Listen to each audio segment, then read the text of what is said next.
marka laga hadlayo barashada iyo learning waxa la yiraahdaa dhowr stage buu qofku maraa markaasoo kale Soomaalidu inay oran jirtay waa filayaan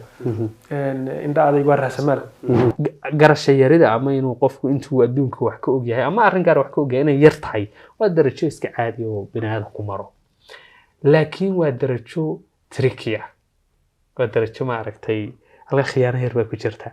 oo qofku ku silban karaa laakiin waxaan sii qabjabaa markaan ogaado wuxuu in loo yahayba markaad xaqiiqada gaadho ayaad sii qabjabaysaa adaana is qabjabiyey wax yani way adagtay saad ku dhegeysta laakiin haddana inaad qaadato laftigeeda u baahan iyada laftigeeda geesinimo dadka inta badan soo cabdixakiin sheegayo saad sheegaysana kalsooni iyo qofka halkaad ka bilaabayso iyo inta badan ku xidhan yahay yani waxaad u sheegayso waa maamul la'aanta ka dhalata qeyrada koobaad ee qofku markuu wax ogaado tusaale ahaan feer bay ku dayaan inay dhegta kaa geliyaan yani si ayna u diyaarsanayn haddana u rabaan inay wax kuu sheegaan